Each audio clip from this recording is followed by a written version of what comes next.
Good morning. Today is the 15th day of Kislev. It is also the 28th of November. We're up to the third reading of this week's Parsha, Vayishlach. And if you remember, 2 days ago, we were speaking about the fact that all three missions that are described in the Torah in parashot and portions that contain the word mission, shalach, or shlichim, messengers, all three missions didn't succeed. Those were the missions that Jacob sends in this parsha, messengers to his brother to placate him. And then we said Moses also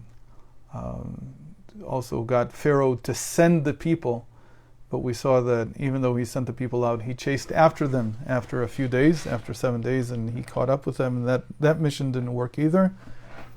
And finally, we have the mission that Moses himself sent the spies. That didn't work either.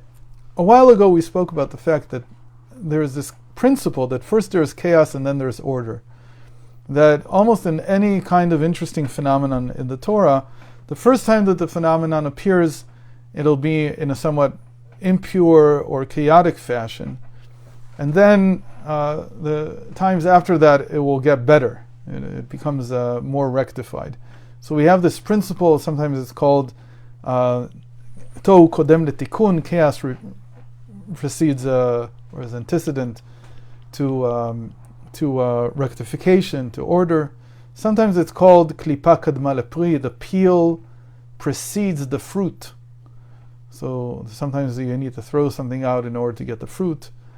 There's also darkness precedes light. If you remember at the beginning of creation, it says Vayerev Vayiboker. There was evening and it was morning one day.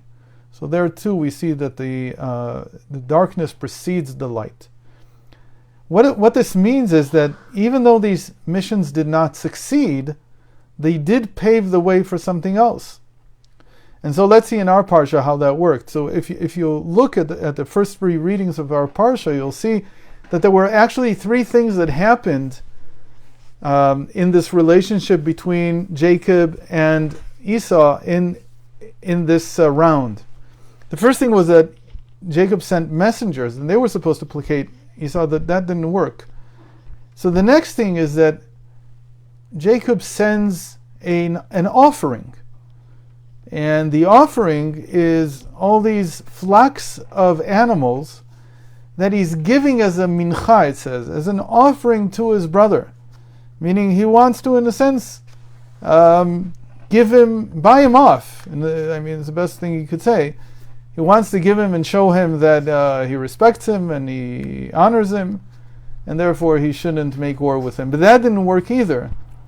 So the final attempt was when they actually met, and then in today's reading we see that Jacob bowed down 7 times before Esau, and that was really what finished the anger, and everything was put in place. So what are these 3 stages?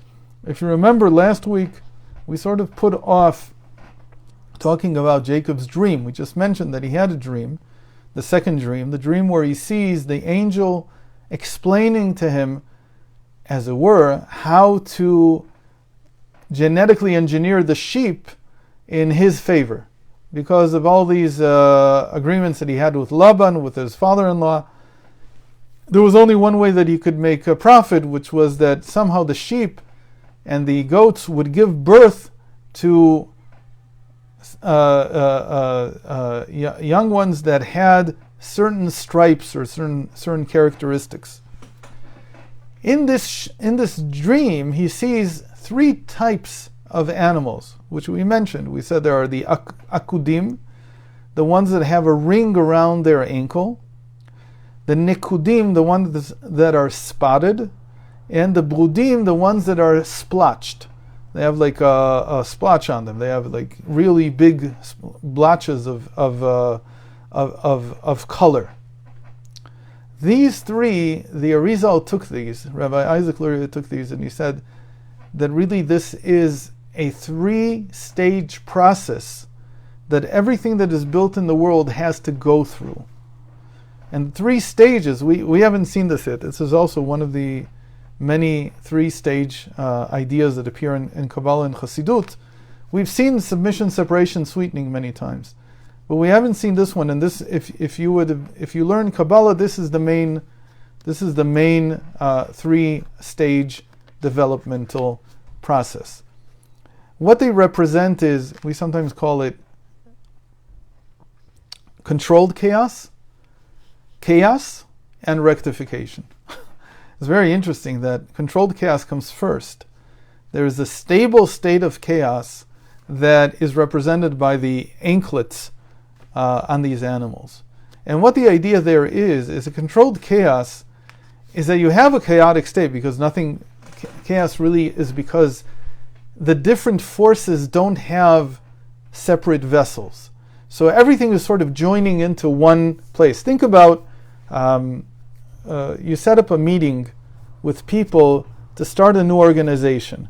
So when you first come in together into the same room and you start discussing what the goals are and what you want and so on, it's controlled chaos. The reason it's controlled is because there is no yet expansion out of that room, and people are not doing things yet.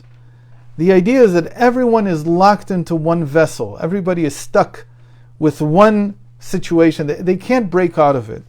And so it's chaotic because even though maybe people don't know, but they have different ideas about what needs to be done. They have different talents. Each one is going to go eventually in a different direction.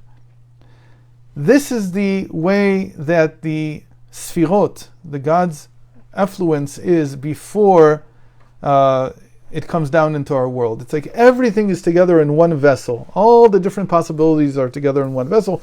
It's chaotic in there, but it's controlled because there's only one vessel. Nobody can escape yet. Everything is happening all in one place. Then come the second state, which is what we call speckled. In speckled, it's almost like the ring breaks and everything is strewn about. All the different opinions. So it's like the first meeting's over and you decide that every one of the people in the room is going to start their own project. Then you get real chaos. And their chaos means that it's very hard to bring something like that under control.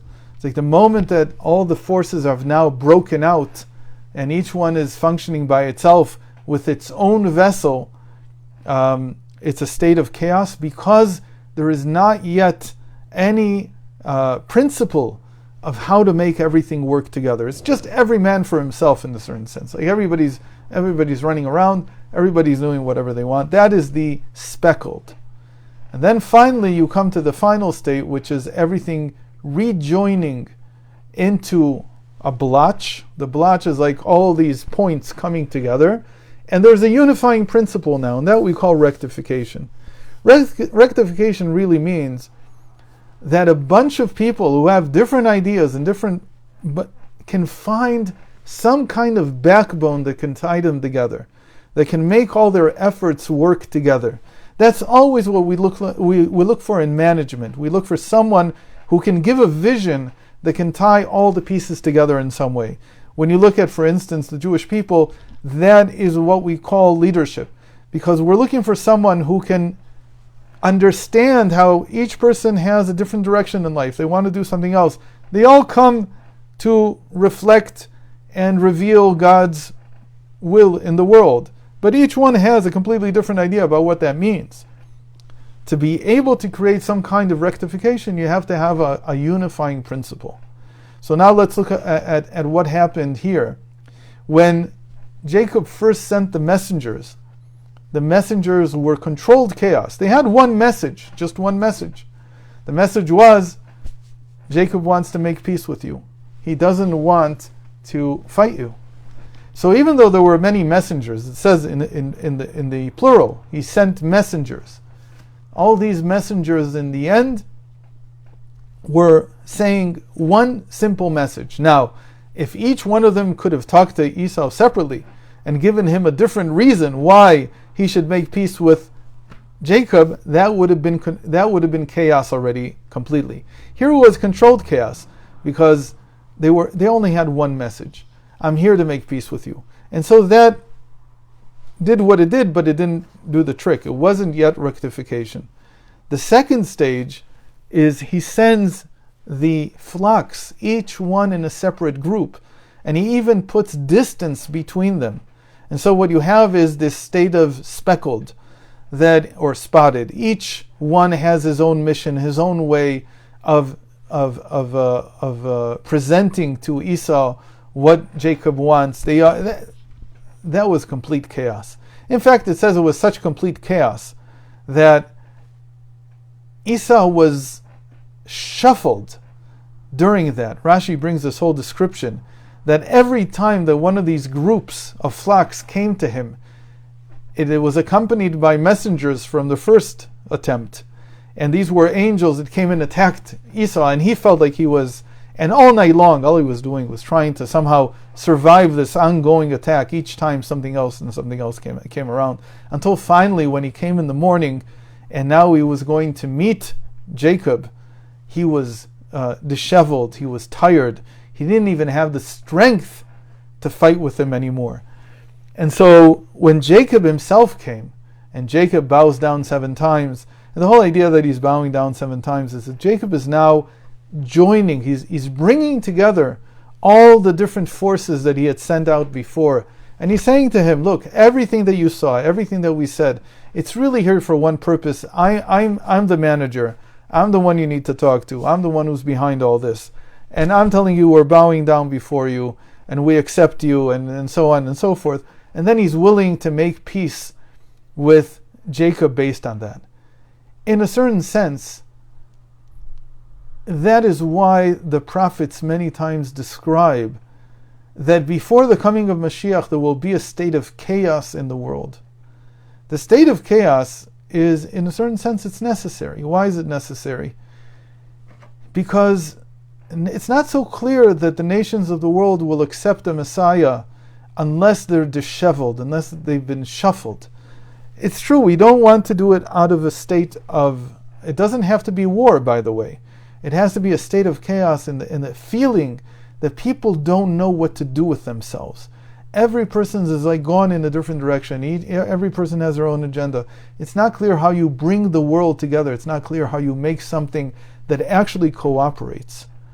That is the purpose of that controlled chaos first and then the true chaos afterwards, in order to lead to the rectification. It's a classic case of darkness precedes light. So, the takeaway is that sometimes in life we are in a state of chaos, but it needs to be known that the chaos is there in order to make us appreciate the unifying principle that's about to appear. Because if we didn't have that chaos, we probably would have missed it. We probably would have looked at it and said, oh, I don't need that. I'm fine as it is. So the chaos, especially the controlled chaos and then the uncontrolled chaos, those two states, they come to tell you, listen up, perk up your ears, listen to what's going on. There's a principle that's coming next. What's coming next will make order out of everything that you have. And that's a case of darkness precedes light. In the wonders, which I will now share on the group, on the WhatsApp group, I hope everyone joined, I'll share the issue. Hopefully next week they'll already go out by mail, not sure yet. You'll see that it's expanded a little bit more to discuss also how this applies in the case of Pharaoh's mission and in the case of Moses' mission. Thanks for joining, and hope to see you again tomorrow.